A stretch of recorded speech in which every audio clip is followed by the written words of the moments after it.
Hey, bien le bonjour! Si toi aussi tu veux réaliser le patron Anouk de chez Joli Lab, tu es au bon endroit puisque je vais te présenter le patron ainsi que la version que j'en ai faite. Anouk, c'est donc un gilet sans manches avec deux versions possibles. Une avec des poches arrondies, l'autre avec de grandes poches, deux versions au niveau des épaules, soit des épaulettes, soit des volants. Le niveau recommandé pour ce patron est donc débutante, avancée et le temps est plus ou moins long et je vous explique pourquoi. Tout d'abord, bonjour Brigitte. J'ai décidé de réaliser mon patron Anouk avec de grandes poches et la version avec les épaulettes. Concernant mon tissu principal, j'ai déjà pris un tissu matelassé très fin, c'est-à-dire que je n'ai pas eu à le matelasser moi-même, d'où le gain de temps. Donc votre patron, il prend plus ou moins de temps si vous matelassez votre tissu vous-même ou non. La première étape pour moi a été d'imprimer et d'assembler le patron. Il est vrai que je suis fan de la méthode PDF, ça permet de ne pas avoir à décalquer son patron et de le garder au propre finalement sur son ordinateur au cas où l'on change de taille et qu'on a besoin de le réimprimer, etc. Je précise que j'ai jamais eu le moindre souci avec cette méthode, de plus ils sont très bien conçus, ils s'assemblent très facilement.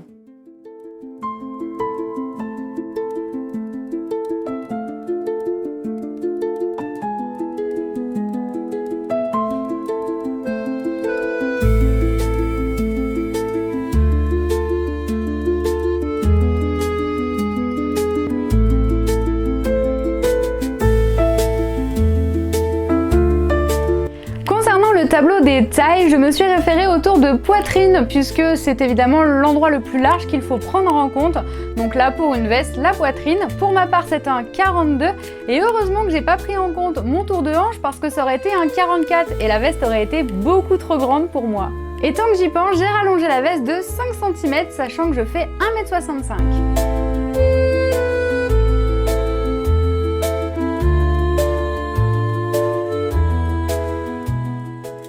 La deuxième étape est évidemment la découpe, donc une fois avec le tissu principal et une autre dans la doublure, il y a seulement 5 pièces différentes, soit les épaules, les poches, le col, le devant et le dos, on arrive donc facilement à s'y retrouver.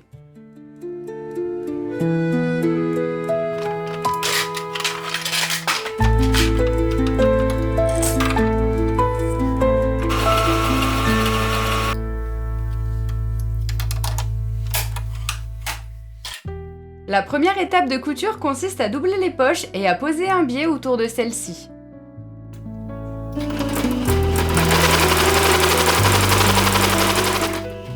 J'ai choisi de doubler les poches dans le même tissu, j'ai donc placé mes poches endroit contre endroit, j'ai fait une piqûre et j'ai ensuite bien épinglé le biais. J'admets que j'étais pas très rassurée avec l'épaisseur étant donné que ma machine est assez capricieuse là-dessus. C'est une étape où il faut être concentré, il faut faire doucement et être précise afin de bien piquer toutes les épaisseurs et être le plus droite possible.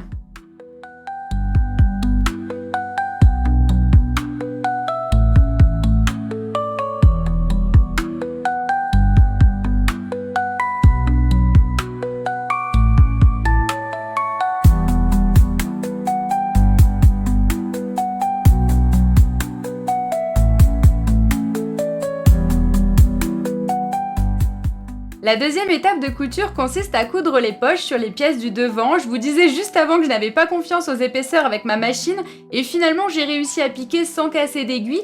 Malheureusement le bord des poches j'ai dû piquer assez loin pour que mon pied presseur puisse passer et ça fait des petits boudins, mais bon c'est un petit détail.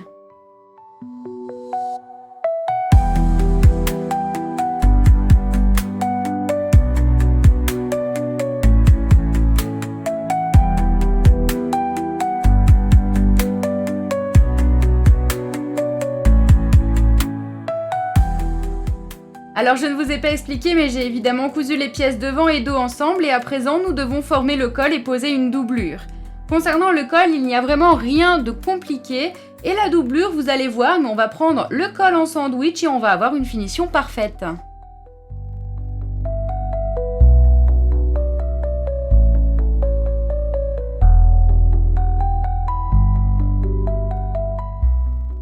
Si j'ai bien un conseil à vous donner lors de cette étape, c'est de bien épingler et de prendre votre temps pour vous assurer de piquer encore une fois toutes les épaisseurs. J'ai profité de cette étape pour ajouter une étiquette à mon vêtement.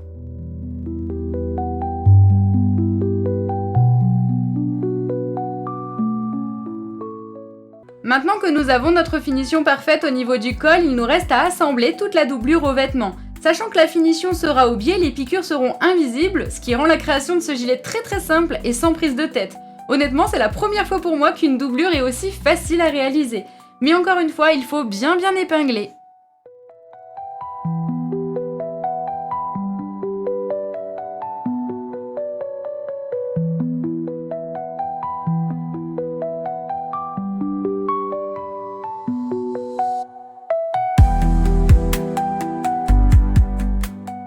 Nous arrivons vers les dernières étapes, nous allons finir tout le tour au biais et donc apprendre à poser du biais en angle. Je me suis entraînée avant car ce n'était pas gagné, mais une fois qu'on a bien compris la technique, ça fonctionne tout seul. Néanmoins, je me sens pas à l'aise pour vous faire un tuto, mais il en existe plein sur YouTube.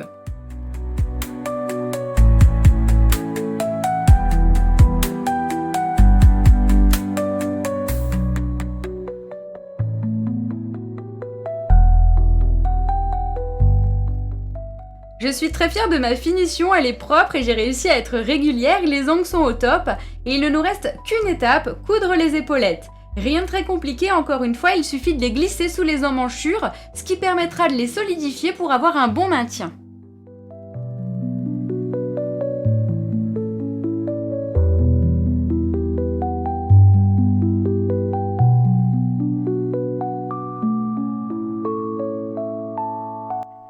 Passons à présent aux quelques conseils que j'aurais à vous donner si vous souhaitez réaliser le gilet Anouk. Tout d'abord, au niveau de l'étiquette. Peu importe où vous la mettez, que ce soit dans le dos, sur le devant, près d'une poche, peu importe, une étiquette au final ça peut se mettre partout, que vous la mettiez à l'intérieur ou à l'extérieur de votre vêtement. Cousez-la avant la doublure, ça permet que sur l'autre côté, ça soit propre, on n'y voit que du feu et ça c'est génial. Donc cousez bien votre étiquette avant la doublure. Je crois que Phoenix est en manque d'attention. Mon deuxième conseil serait de choisir un tissu fin pour la doublure, mais notamment au niveau des poches. Ne faites pas la même erreur que moi, j'ai voulu doubler dans le même tissu sweat pour avoir une poche toute belle, toute douce. Mais le problème c'est que j'avais trop d'épaisseur et ça fait un gros boudin pas super cool je trouve. C'est d'ailleurs le défaut de ma veste, c'est ce que je lui trouve qui ne va pas, mon erreur fatale.